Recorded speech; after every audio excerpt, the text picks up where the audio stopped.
देखिए पिछले क्लास में हम लोग जान चुके थे समानांतर, अपसारी, अभिसारी।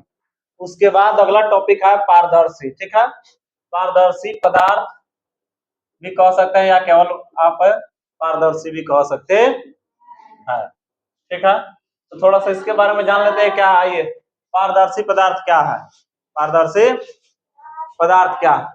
देखिए दो तरह के से तीन तरह के पदार्थ होते हैं। प्रकाश के दृष्टिकोण से पदार्थ कितने तरह के होते हैं? तीन तरह के होते हैं। एक ऐसे पदार्थ होते हैं जिससे प्रकाश इस ओर से उस ओर जा सकता है। एक ऐसे पदार्थ होते हैं जिससे पूरा प्रकाश नहीं जाता लेकिन कुछ अंश तक जाता है। और कुछ ऐसे पदार्थ होते हैं जिससे प्रकाश बिल्कुल भी नहीं जाता। तो यही तीनों है।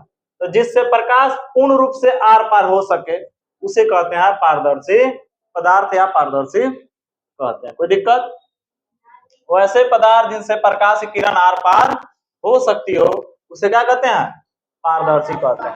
और जिससे प्रकाश की किरण आर पार हो सकती है, आप उधर के वस्तु को इधर देख सकते हैं, इधर से उधर देख सकते हैं। ठीक है, जिससे प्रकाश आर पार होता हो उसको क्या कहते हैं? पारदर्शी कहते हैं। जैसे में अगर देखें तो कांच हो जाता है, कांच देखे है ना, कांच हो जाता है। उसके बाद पानी हो जाता है, स्वच्छ पानी, पानी हो जाता है। उसके बाद तारपीन का तेल हो जाता है, तारपीन का तेल ये भी हो जाता है। डीजल भी कुछ हद तक हो जाता है। ये सब क्या होता है? पारदर्शी होते हैं। इनसे प्रकाश की किरण आर पार जा सकती है। तो ऐसे पदार्थ जिनसे प्रकाश की किरण आर पार जा सकती है उसे क्या कहते हैं? पारदर्शी कहते हैं। जैसे में कांच, पानी, तारपीन का तेल, डीजल, हवा। हवा से प्रकाश की किरण आर पार जाती है ना जी। हवा भी क्या है? पारदर्शी है। तभी तो यहाँ हवा है फिर भी हम आर पार देख सकते हैं कि नहीं? तो देख सकते हैं। तो हवा है, कांच, पानी, तारपीन का तेल, डीजल, ये सब क्या है? पारदर्शी पदार्थ है। क्या है? पारदर्शी पदार्थ। कोई दिक्कत? अब आइए, पारभासी। कुछ ऐसे पदार्थ होते हैं जिनसे प्रकाश की किरण पूर्ण रूप से नहीं जाता, पूर्ण रूप से नहीं जाता। तो उसके लिए एक शब्द आता है आंशिक रूप से। कैसे जाता है? आंशिक रूप से जाता है। कैसे जाता है? आंशिक रूप से। आंशिक रूप से मतलब हुआ पूरा भी नहीं, बिल्कुल भी नहीं, दोनों के बीच में, दोनों के बीच में। दोनों का अगर बीच है तो उसे क्या कहते हैं? आंशिक कहते हैं। क्या कहते हैं? आंशिक कहते हैं। मतलब प्रकाश पूरा नहीं जाएगा, ऐसा भी नहीं है कि बिल्कुल भी नहीं जाएगा, दोनों के बीच में जाएगा। तो उसके लिए एक शब्द आता है क्या? आंशिक। क्या आता है? आंशिक। तो ऐसा पदार्थ जिनसे प्रकाश की किरण आंशिक रूप से जाती है उसे क्या कहते हैं? पारभासी कहते हैं। ठीक है, जैसे घिसा हुआ कांच, घिसा हुआ कांच। अगर कांच को आप घिस दीजिएगा तो उससे प्रकाश पूर्ण रूप से नहीं जाएगा, तो उसको कहेंगे क्या? पारभासी कहेंगे। क्या कहेंगे? पारभासी। वैसा ही कागज लगा तेल, कागज, कागज, तेल लगा कागज, तेल लगा कागज, तेल लगा कागज, ये भी क्या होता है? आपका पारभासी होता है। और इसके अलावा जितना से प्रकाश किरण आर पार नहीं जाती है उसको क्या कहते हैं? अपारदर्शी। जैसे दीवार, दीवार से प्रकाश किरण जाती है? नहीं जाती है, तो दीवार हो जाएगा। उसके बाद कुर्सी हो जाएगा आपका, इससे भी नहीं जाती है। इसके अलावा बहुत सारा चीज, ब्लैक बोर्ड, व्हाइट बोर्ड, ये सब से प्रकाश किरण नहीं जाती है। हम लोगों से भी प्रकाश की किरण पार नहीं करती है। ठीक है, इस पर आपका एक क्वेश्चन पूछा गया था पारदर्शी और अपारदर्शी के रूप में, छाया क्या होता है? ठीक है, छाया, छाया के बारे में पढ़े ना? जानते हैं छाया क्या होता है? परछाई जिसको हम लोग आप भाषा में कहते हैं। तो छाया किसका बनता है? अपारदर्शी पदार्थ का बनता है। किसका बनता है? अपारदर्शी पदार्थ का ही क्या बनता है? छाया बनता है। पारभासी का और पारभासी का और पारदर्शी का छाया नहीं बनता है। कुछ हद तक इसका बनता भी है तो इसका बिल्कुल भी नहीं बनता। तो किसका छाया बनता है? अपारदर्शी का। किसका बनता है? अपारदर्शी का। कब बनता है? देखिए थोड़ा सा जान लीजिए इसके में छाया कब बनता है। जब प्रकाश स्रोत के सामने, जैसे मान लीजिए प्रकाश इधर से आ रही है, इसके सामने अगर कोई आप अपारदर्शक वस्तु रख देते हैं, जैसे हम कोई अपारदर्शक वस्तु यहाँ रख देते हैं जिससे प्रकाश की किरण आर पार नहीं होती है, तो प्रकाश के दूसरे साइड ही इसका छाया बनेगा। सेम इसी के जैसा एक छाया बनता है। और छाया वस्तु से बड़ा भी हो सकता है, छोटा भी हो सकता है, बराबर भी हो सकता है। ये जरूरी नहीं है प्रकाश जैसे आ रहा होगा वैसे इसकी छाया बनेगा। अगर प्रकाश आपका दूर से आ रहा है तो छाया लंबा बनेगा, अगर प्रकाश आपका नजदीक से आया तो उसका छाया छोटा बनेगा, और उसके प्रकाश आपका बराबर में आ रहा है तो इसका भी बराबर छाया बनता है। आप अपना खुद का छाया देख सकते हैं, जैसे सुबह उठिएगा उस समय का छाया देखिएगा, ठीक है। फिर 12 बजे अपना छाया देखिएगा, 12 बजे का छाया आपका खुद ब खुद पीछे थोड़ा सा बनता है, आपके पास पैर के थोड़ा सा पास बनता है। वहीं शाम के समय क्या होगा, आपका लंबा छाया बनेगा, अभी जाके खड़ा होकर देखिए आपका लंबा छाया बनेगा, क्योंकि प्रकाश आपसे दूर हो चुका है, तिरछा हो चला। जब तिरछा हो जाएगा तब छाया क्या बनेगा, बाणा बनेगा। तो एक बार आपका एग्जाम में ये पूछा गया क्वेश्चन है कि छाया क्या कहलाता है, तो इसका परिभाषा होता है जब प्रकाश स्रोत के सामने किसी अपारदर्शक वस्तु को रख देने से उसके प्रकाश के पीछे क्या बनती है, एक छाया बनती है, उसी को क्या कहते हैं, एक चित्र बनती है जिसको छाया कहते हैं। कोई दिक्कत? अब आइए यहाँ से हम जानते हैं प्रकाश का परावर्तन। आपका चैप्टर का नाम यही है, ठीक है, प्रकाश का। तो इसको थोड़ा सा समझते हैं। देखिए मान लीजिए ये हम लोग का क्या है, आंख है ना लगभग, ठीक है।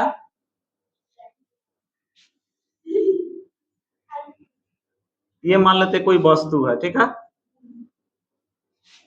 ये मान लेते हैं सूर्य है, इसको गोला बनाते हैं। ये क्या है, सूर्य से प्रकाश की किरण इस पर पड़ता है, कोई भी वस्तु हो तो उस पर सूर्य का प्रकाश या किसी भी चीज का प्रकाश पड़ेगा तो ये लौटा देता है। क्या करता है, लौटा देता है, ठीक है। इधर से प्रकाश आया और इसको लौटा दिया, तो जब इस पर प्रकाश पड़ेगा ये लौटा देगा, तब हम इसको वस्तु दिखाई देगा, तब ये हम लोग वस्तु दिखाई देगा। जब तक ये लौटाएगा नहीं तब तक हम कोई वस्तु दिखाई नहीं देगा। तो परावर्तन हमारे दैनिक जीवन में बहुत महत्वपूर्ण है। अगर परावर्तन नहीं होगा तो हम किसी वस्तु को देख नहीं सकते। जब तक उस वस्तु पर प्रकाश नहीं पड़ेगा, फिर वहां से रिफ्लेक्ट होकर हमारे रेटिना तक नहीं आएगा, तब तक हमारे आंखों को वो दिखाई नहीं देगा। तो कहता है कि जब प्रकाश की किरण किसी वस्तु पर पड़कर पुनः उसी माध्यम में लौट जाए जिस माध्यम से आई है, तो उसी को कहते हैं प्रकाश का परावर्तन। क्या कहते हैं, प्रकाश का परावर्तन। परिभाषा फिर से सुनिएगा, ध्यान से सुनिएगा। कहता है कि जब प्रकाश की किरण किसी वस्तु पर पड़े और पढ़कर पुनः उसी माध्यम में लौट जाए, उसी माध्यम का मतलब जिस माध्यम से आई है। अब जैसे मान लीजिए ये हवा है, ठीक है, हवा से प्रकाश आया है तो फिर कहाँ जाना चाहिए, हवा में ही जाना चाहिए, तो सेम माध्यम हो गया। अगर पानी से आया है, अगर पानी से आया है तो कहाँ जाना चाहिए, पानी में ही जाना चाहिए। ऐसा नहीं है कि पानी से निकला हवा, हवा से फिर निकल के पानी, ऐसा नहीं, जिस पानी में है उसी पानी में उसको जाना चाहिए। अगर कांच में है, अगर कांच में ये हो रहा है तो कांच में ही होना चाहिए, तभी जाकर परावर्तन होगा। अगर यह हम माध्यम बदल देंगे तो यहाँ पर परावर्तन ना होकर अपवर्तन हो जाएगा, जो कि अगला चैप्टर हम लोग पढ़ेंगे उसमें है। तो प्रकाश का परावर्तन के बारे में कुछ समझ आया, क्या है इसका परिभाषा, जब प्रकाश की किरण किसी वस्तु पर पड़कर पुनः उसी माध्यम में लौट जाए तो इस घटना को प्रकाश का, याद हो गया ना, प्रकाश का परावर्तन। यहाँ तक किसी कोई दिक्कत नहीं ना है। प्रकाश का परावर्तन क्या है, जब प्रकाश की किरण किसी वस्तु पर पड़े और पढ़कर पुनः उसी माध्यम में लौट जाए जिस माध्यम से आई होती है, तो उसे क्या कहते हैं, प्रकाश का परावर्तन कहते हैं। कोई दिक्कत, आगे पढ़े।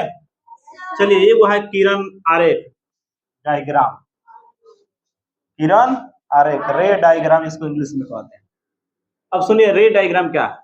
तो जब प्रकाश के किरणों को किसी चित्र द्वारा दिखाएं, किसी चित्र द्वारा दिखाया जाता है तो उसी चित्र को क्या कहा जाता है, किरण आरेख कहा जाता है। अगर हम उस चित्र को किरण के द्वारा, रेखा के द्वारा दिखा दें, जैसे कि दिखाए हैं, तो इसी को क्या कहते हैं, किरण आरेख कहते हैं। तो इसका परिभाषा क्या कहेंगे, तो कहेंगे जब प्रकाश के हम किरणों के द्वारा प्रदर्शित करते हैं या एक चित्र के द्वारा प्रदर्शित करते हैं तो उसको क्या कहेंगे, किरण आरेख। समझ गए किरण आरेख क्या है। आगे बढ़े, अब ये परावर्तन का नियम या प्रकाश के परावर्तन का नियम, ये थोड़ा सा हम जानते हैं इसके बारे में। परावर्तन का नियम क्या होता है, कौन, किरण आरेख। देखिए प्रकाश को अगर हम उस चित्र द्वारा दर्शाएं, ठीक है, किरणों के द्वारा दर्शाएं, आरेख के द्वारा दर्शाएं तो उसे क्या कहते हैं, किरण आरेख। अगर ऐसे बोले तो प्रकाश के किरणों को आरेख द्वारा जब दिखाया जाता है तो उसे किरण आरेख, मतलब रेखा के द्वारा दिखाएं, चित्र के द्वारा दिखाएं। अब यहाँ पर हमारे पास बोर्ड पर ऐसा व्यवस्था तो है नहीं कि हम पूरे को दिखा देंगे, उसके जब बनाएंगे तो चित्र रेखा खींच के ही बनाएंगे। अब यहाँ पर आप लोगों को किरण दिखाई दे रहा है, नहीं दे रहा है, लेकिन हम रेखा के द्वारा दिखाएंगे कि ये किरण है, तो उसी किरण को क्या कहते हैं, किरण आरेख कहा जाता है। ठीक है, परिभाषा सबका लिखाएंगे तो क्लियर हो जाएगा। अभी खाली समझ लीजिए थोड़ा सा, परावर्तन के नियम या प्रकाश के परावर्तन के नियम, या तो केवल परावर्तन के नियम कहता है, कभी कभी प्रकाश के परावर्तन का नियम कहता है। ये क्या है, दो जानिए। कहता है जिस नियम के द्वारा, आ जाइए, जिस नियम के द्वारा प्रकाश का परावर्तन होता है उसे क्या कहते हैं, प्रकाश के परावर्तन का नियम कहते हैं। तो इसका दो नियम होता है, ठीक है, इसके कितने नियम होते हैं, दो नियम होते हैं। इसको पहले बाद में पढ़ेंगे, दो नियम को बाद में पढ़ेंगे, पहले कुछ इसके बारे में जान लेते हैं, आपतित किरण क्या होता है। चलिए थोड़ा सा आपतित किरण के बारे में, खुश रहिए, आप लोग दोनों आदमी लेट करके बहुत आ रहा है, खुश रहिए। यहाँ ध्यान दीजिए, देखिए मान लेते हैं हम, ये क्या है, दर्पण है। कौन दर्पण है, समतल दर्पण है। कौन सा दर्पण है, समतल दर्पण, हम इसको मान लीजिए, ठीक है। इसको जो लाइन हम किए हैं इसको कहा जाता है कलई। क्या कहा जाता है, कलई। इसको इंग्लिश में कहते हैं पेंट, ठीक है, हिंदी में कलई कहते हैं, इसको इंग्लिश में क्या कहते हैं, पेंट कहते हैं, ठीक है। दर्पण बनाने के लिए क्या करते हैं हम, दर्पण कैसे बनाते हैं, दर्पण का मतलब समझते हैं, जब अपना चेहरा सुबह सुबह उठ के देखते हैं उसको दर्पण कहते हैं, आप लोग उसको शीशा कहते हैं, साइंस में उसको दर्पण कहा जाता है। तो उसमें उसको बनाया कैसे जाता है, पहले उसके बारे में देखिए। कांच देखे ना, कांच को क्या किया जाता है, एक तरफ से चांदी का लेप चढ़ा दिया जाता है, या कोई ऐसा चमकीला पदार्थ होता है जिसका पूर्ण परावर्तन करे, तभी जाकर आपका उसमें फिगर बनेगा। तो समतल कांच को लेकर एक तरफ से उसे पेंट कर दिया जाता है, एक तरफ से क्या कर दिया जाता है, पेंट। अगर नहीं है तो आप शीशा जो देखते हैं उसको पहले एक तरफ से खोल दीजिएगा, जो प्लास्टिक लगा रहता है बाहर से उसको कभी खोल दीजिएगा, और खोल के देखिएगा आपका पीछे पेंट किया होगा, देखें कभी ऐसे खोल के, या शीशा कभी फूटा हो तो देखे हैं, तो देख लीजिएगा, नहीं देखे तो एक तरफ उसको पेंट किया जाता है, ठीक है, तभी जाकर आपका चेहरा उसमें दिखाई देता, क्योंकि वो पूर्ण परावर्तन करता। अब देखिए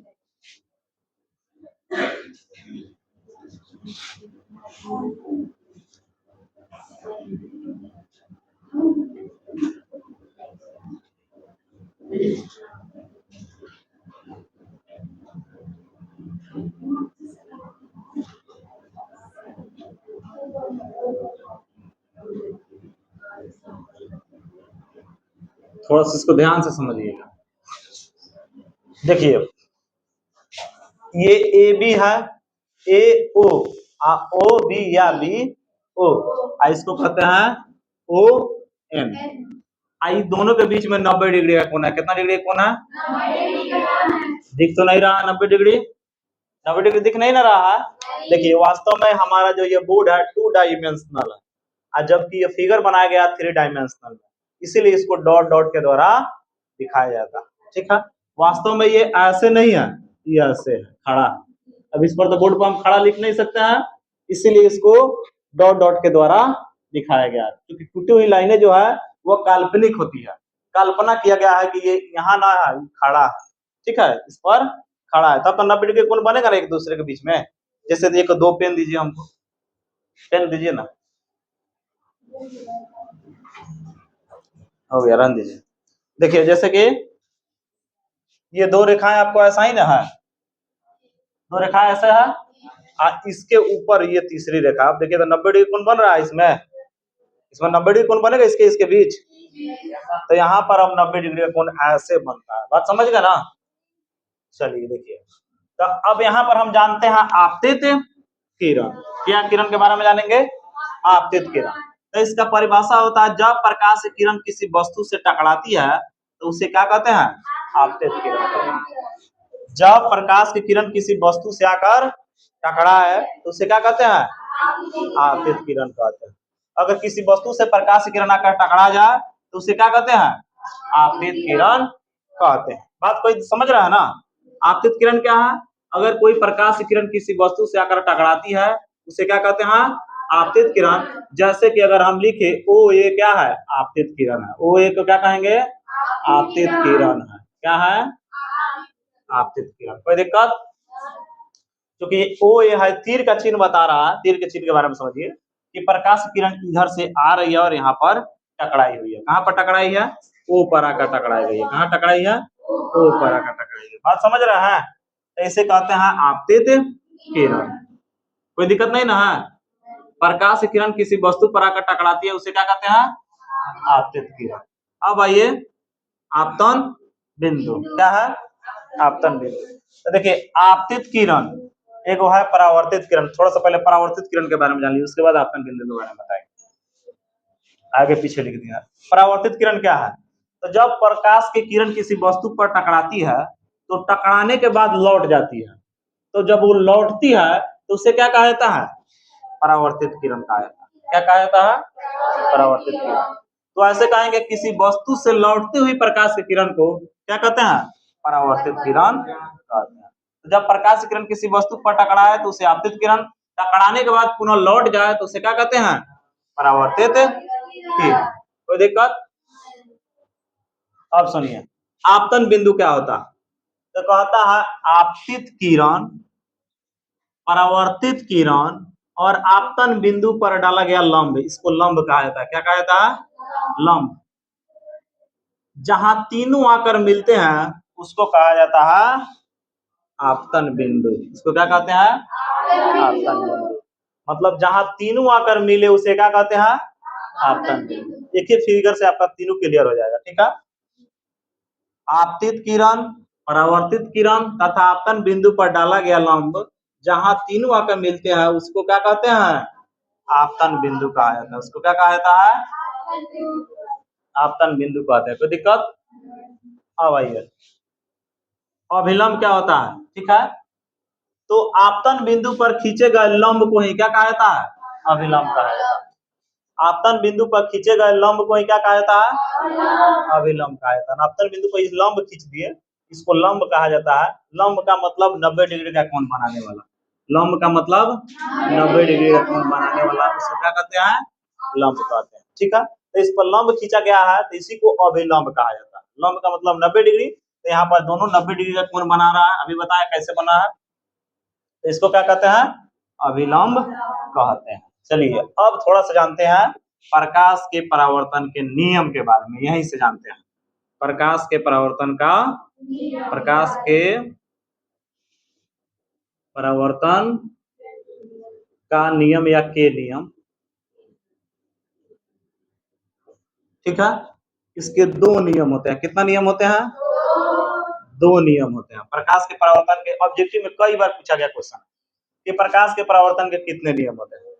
दो। फिर भी इतने ना महान महान लोग हुए हैं, कौन 3 मार के कहता है, कौन 4 मार के। लगभग जब इसको अगर चैप्टर पढ़िएगा तो इसका उपयोग लगभग 20 बार किया जाएगा। अगर ये चैप्टर पढ़ते हैं तो इसका 20 बार उपयोग किया जाएगा। प्रकाश के परावर्तन का दो नियम होता है, लेकिन फिर भी एग्जाम में अधिकांश बच्चे को हम देखते हैं कि 2 मारता है। हम लोग खुद टेस्ट लेते हैं, उसमें 2 क्या जगह 4 मारता है, 5 मार देता है, ऐसे मारने वाले बच्चे हैं। तो ध्यान से समझिएगा प्रकाश के परावर्तन कितने नियम है? 2 नियम है। पानी खींचो ना, गला सूख गया, गर्मी बहुत ज्यादा ना है। प्रकाश के परावर्तन के कितने नियम है? 2 नियम है। लेकर आओ ना, आओ, रुके हुए हैं आप, लेकर आओ तो समझाते हैं।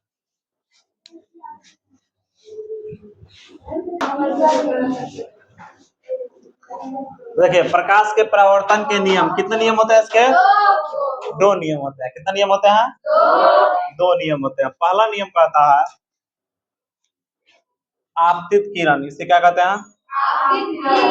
आपतित किरण, परावर्तित किरण तथा आपतन बिंदु पर डाला गया लंब, तीनों एक ही तल में होते हैं। ये तल है, या समतल कहेंगे, इसको समतल कहिए या तल कहिए। तो तीनों एक ही तल में है कि नहीं है? आपतित किरण आकर परावर्तित किरण यहाँ से गया है और आप अभिलंब इस पर खींचा गया, तीनों एक ही तल में है। तो देखिए, परिभाषा याद करना है। फिगर, फिजिक्स का जब तक फिगर नहीं समझिएगा तब तक कितना हुआ, परिभाषा याद रटते रह जाएगा, आपको याद नहीं होगा। तो फिगर इसका याद कैसे करेंगे? आपतित किरण, परावर्तित किरण तथा आपतन बिंदु पर डाला गया लंब, तीनों एक ही तल में होते हैं या एक ही समतल में होते हैं। फिर से समझिए, पहला नियम कहता है कि आपतित किरण, परावर्तित किरण तथा आपतन बिंदु पर डाला गया लंब, तीनों एक ही तल में होते हैं। बात समझ गए? आपतित किरण, परावर्तित किरण तथा आपतन बिंदु पर डाला गया लंब, तीनों एक ही तल में होते हैं, एक ही समतल में होते हैं। फिर से बोलते हैं, आपतित किरण, परावर्तित किरण तथा आपतन बिंदु पर डाला गया लंब, तीनों एक ही तल में। याद हो गया आप लोगों को? कौन सुनाएगा? सुनाओ।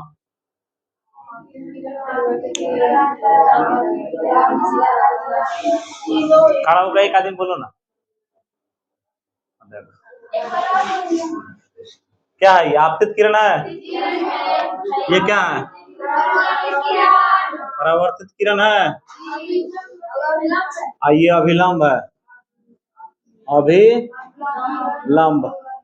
आपतित किरण, परावर्तित किरण तथा आपतन बिंदु पर डाला गया लंब, तीनों एक ही तल में होते हैं या एक ही समतल में?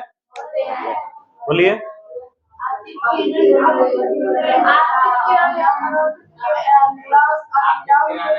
तीनों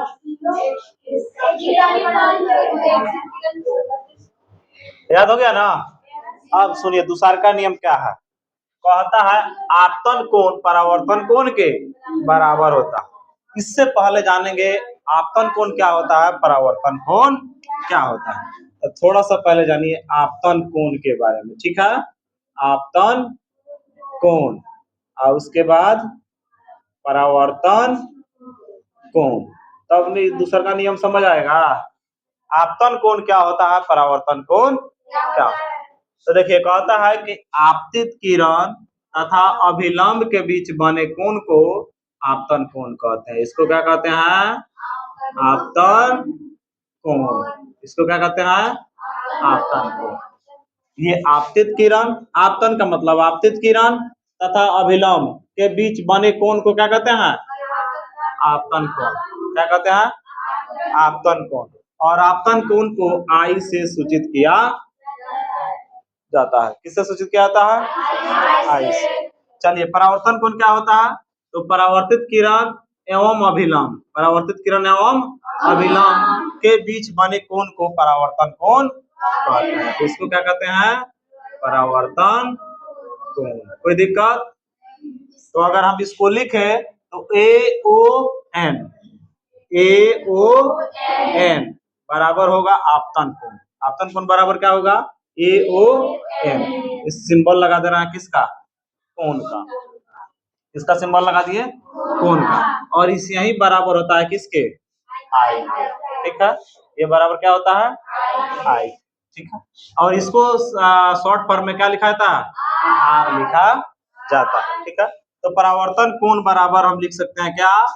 BON। कोण BON बराबर तो दिक्कत नहीं ना यहाँ तक समझने में? तो आपतित किरण एवं अभिलंब के बीच बने कोण को आपतन कोण, और परावर्तित किरण एवं अभिलंब के बीच बने कोण को परावर्तन। तो दिक्कत अब चलिए दूसरा का नियम के बारे में जानते हैं। कहता है कि आपतन कोण बराबर होता है परावर्तन कोण का। अब यहां से जानेंगे आपतन कोण बराबर होता है परावर्तन कोण के। आपतन कोण बराबर होता है परावर्तन। दूसरा नियम यह कहता है कि आपतन कोण बराबर होता है किसके? परावर्तन कोण का। अर्थात हम इसको ऐसे लिखे तो कोण AON बराबर होगा कोण BON के। कोई दिक्कत? अगर इसको और थोड़ा सा बढ़ाए तो कोण I बराबर होगा कोण R के। यही हमारा दूसरा नियम कहता है। कोई दिक्कत? आपतन कोण बराबर परावर्तन कोण, कोण AON ये वाला कोण बराबर होता है कोण BON के। कोई दिक्कत? अब समझिए थोड़ा सा, कोण I बराबर कोण R इसको कहा जाता है। और थोड़ा सा समझ लीजिए, देखिए अगर ये हम बता दे कह दे कि 45 डिग्री है तो ये कितना होगा? 45 डिग्री। कोई दिक्कत? अगर ये 30 डिग्री है तो ये कितना होगा? 30 डिग्री। ये को नियम कहता है कि जितना ही होगा उतना ही, ठीक है, दोनों तो बराबर है तो जितना ही होगा उतना ही होगा। अब कहता है कि मान लीजिए कभी कोई प्रकाश की किरण अभिलंब पर आकर गिर जाए, ये प्रकाश की किरण है, ठीक है। अब ये जो हम आपतित किरण थी ये किसी पर है? इस पर आकर आपतित हो रही है, ठीक है, अभिलंबे पर आकर गिर गई। जो अभिलंब खींचे थे ना, इसी पर आपतित किरण हो गई। ये हमारा दर्पण है, ठीक है, ये दर्पण है। यहाँ से क्वेश्चन एक बार एग्जाम में पूछा गया। तो मान लीजिए कि प्रकाश किरण जो है 90 डिग्री पर आपतित होती है। कितने डिग्री पर? 90 डिग्री पर आपतित होती है। तब इसका कोण I कितना होगा या कोण R कितना होगा? ये अगर पूछे तो कितना होगा आप बताइए।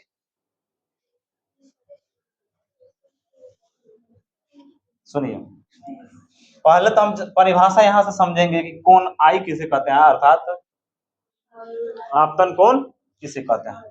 आपतित किरण एवं अभिलंब के बीच बने कोण को आपतन कोण कहते हैं, ठीक है। इसमें देखिए I इसमें परावर्तन भी होगा, जिस पथ पर आएगा उसी पथ पर वापस चला जाएगा, क्योंकि 90 डिग्री पर आ रहा है तो 90 डिग्री पर वापस भी तो जाएगा ना, ठीक है। लेकिन आपतन कोण बराबर परावर्तन कोण का मान कितना होगा? कितना होगा? 0 डिग्री। 0 डिग्री कैसे हुआ? ये देखिए, हम कहेंगे आपतित किरण तथा अभिलंब दोनों तो एक ही रेखा पर है। मान लीजिए हम डॉट डॉट खींचे तो क्या हुआ? अभिलंब हो गया, ठीक है, N हो गया। इसी पर फिर प्रकाश की किरण आया सेम रेखा पर, तो दोनों के बीच कोण कितना बना? दोनों के बीच 0 डिग्री कोण बना। तो इसीलिए यहाँ पर कोण I बराबर कोण R बराबर कितना होता है? 0 डिग्री। अगर अभिलंब के रूप में आपतित हो रहा है तो दोनों के बीच में कोण कितना बनेगा? 0 डिग्री। बात समझ आया? आया कि नहीं आया? समझ आएगा? नहीं समझ आया? फिर से देखिए एक बार और देखिए, देख लीजिए। कह रहा है कि परिभाषा हमारा कहता है कि आपतन कोण क्या होता है? तो आपतित किरण तथा अभिलंब के बीच बने कोण को आपतन कोण कहते हैं। यहीं पर सेम परिभाषा लागू होगा। जब नियम है तो नियम तो सब जगह लागू होगा। तो कहता है कि आपतित किरण, तो चलिए हम थोड़ा सा यहाँ पर देख लेते हैं। ये मान लीजिए हमारा क्या है? किरण आ रहा है, ये हमारा अभिलंब है, ठीक है, ये क्या है? तो कहता है कि दोनों के बीच का कोण, अभी तो दोनों अलग अलग है लेकिन दोनों एक ही रेखा पर आ रहा है, तो ये अभिलंब था। इसी पर एक और रेखा आ गया जो प्रकाश के किरण है, तो दोनों के बीच कितना डिग्री का कोण बना? अब समझ आ गया? दोनों रेखा एक पर हो गई तो दोनों के बीच में कोण कितना? तो आज के लिए इतना है, नहीं लिखाएंगे बाद में।